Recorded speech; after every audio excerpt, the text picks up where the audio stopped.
So, good day everyone. My name is Azanachane Gomez Hyson, a BSHM2A. So, I am the first reporter rather. I am the first reporter of this group, which is our topic is all about the 7-step moral reasoning model. So, I hope you guys listen to our report.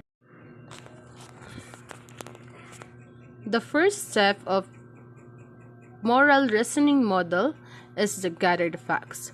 So the gathered facts it is essential that in moral decision making one has to know the general facts of the moral situation before coming up with a normal analysis, more so a decision or an evaluation.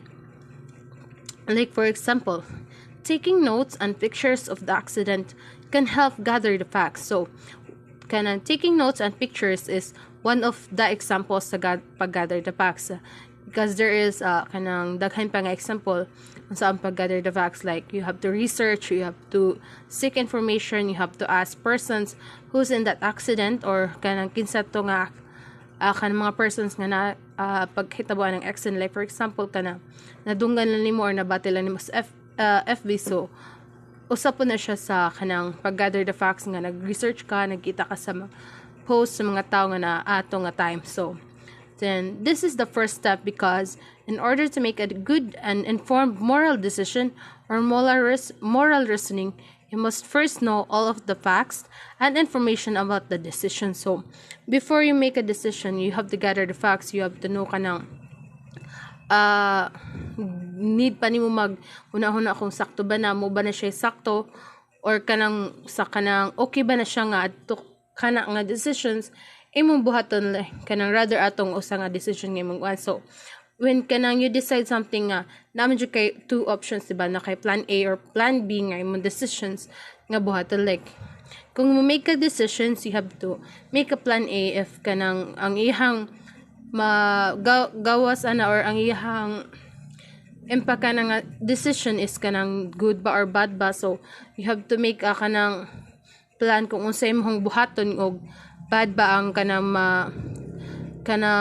mahitabo sa kanang decision nimo or good ba ang mahitabo. So mo na siya ang gather the facts in sa 7 step of moral reasoning. Then next, we have determine the ethical issues. After having identified the facts and overall context of the moral situation, the ethical issues involved in the situation must be clearly stated in order to specify what issues one has to make a decision to.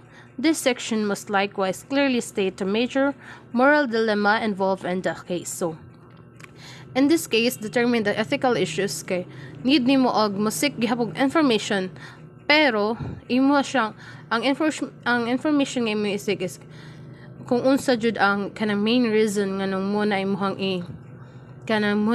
imuhang napili nga muna imong na-decidean nga kanang muna imong na-decidean nga buhaton, muna imong na-decidean nga kanang muna imong na-decidean nga pilion nga reasoning. So then determine the ethical issues have identified the facts and overall context of the moral situation. It is important pud kuno nga kanang dapat imong ang facts nga imong napili pagkatong, diba, first step is to gather the facts, is mosunod ang determine. So ang determine is dapat nakakonekta gyapon na sa facts. So you have to kanang mangita jud ka og kanang sakto jud nga data sa facts nga imo ay ikuan siya sa imong sa determine the ethical issues. Like for example, kanang sa accident, diba, need man jud og kanang information nga nung hitabo jud ng accident, like a car accident, need nimo mo sigag information unsa jud ang first situation nga hitabo nga nung kuan na siya nga accident. So in determine the ethical issues, you need a fact, a true facts or 100% true facts para makuha and determine the ethical issues.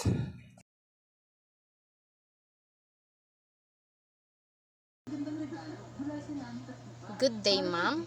I'm Eileen V. Adolfo, and this is my part. The third steps of moral reasoning model is determine what virtues principles have a bearing on the case. Applicable ethical values and principles relevant to the case must be identified and briefly explained in order to justify how such principles could be used in coming up with the decisions concerning the moral dilemma later on.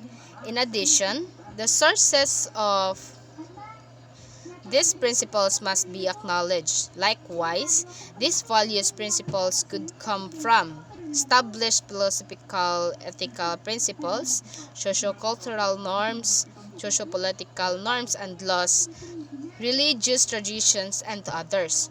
So, in ethical dilemma, the certain values and principles are central to the competing positions. It determines if some should be given more weight than others, and ask what the source for the principles is. Constitutions, culture, natural law, and religious tradition. And that's and the fourth steps of moral reasoning model is list the alternatives. After having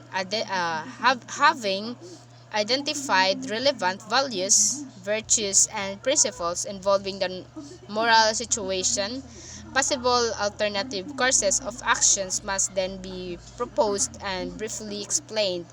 These suggested courses of actions must then be evaluated based on its applicability, sensibility, practicality before selecting one as the course of action or decisions to be made regarding the moral situation. So, creatively determine possible courses of action for your dilemma. Some will almost immediately be discarded, but generally, the more you list, the greater potential for coming up with a really good one. And also, it will also help you come up with a broader selection of ideas. And that's all my part. Thank you. 5. Compare the alternatives with the virtues or principles. The initial list of suggested courses of actions must then be evaluated from the vantage point of the identified ethical values and principles. This step eliminates alternatives as they are weighed by the moral principles, which have a bearing on the case. Potentially, the issue will be resolved here as all alternatives except one are eliminated. Here, you must satisfy all the relevant virtues and values, so at least some of the alternatives will be eliminated. Often here you have to weigh principles and virtues. Make sure you have a good reason for each weighing. 6. Consider the consequences. If principles have not yielded a clear decision, consider the consequences of your alternatives. Take the alternatives and work out the positive and negative consequences of each. Estimate how beneficial each positive and negative consequences are. Some might greater weight than others. So, hi, I'm Mary J. Obamen. I'll be the last reporter in the 7-step moral reasoning model.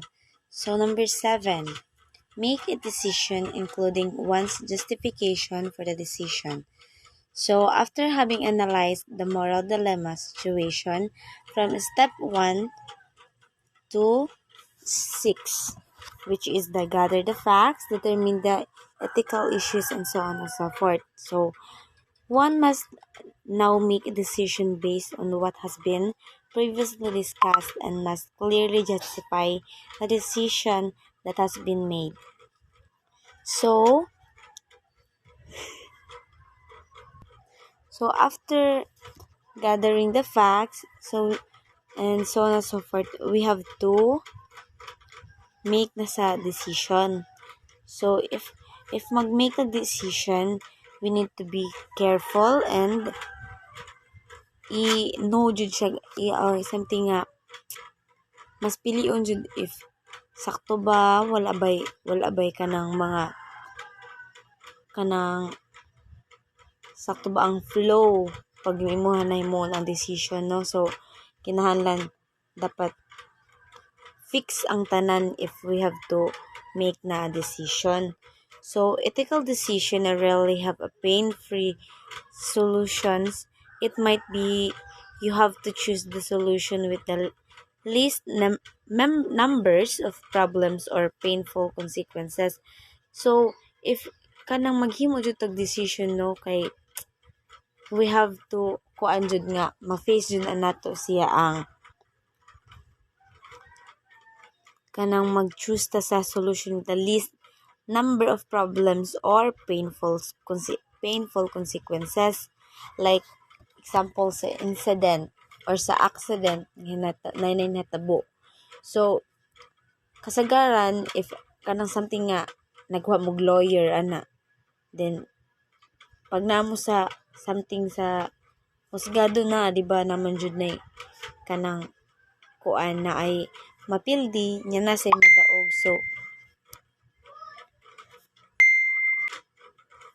So di jud na mawasa ato, no, ang kanang mga painful consequences na mahitabo. So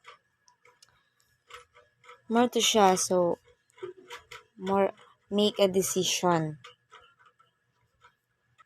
Thank you for listening. Hope you learn a lot from our kanang koan. Our among reports. So thank you.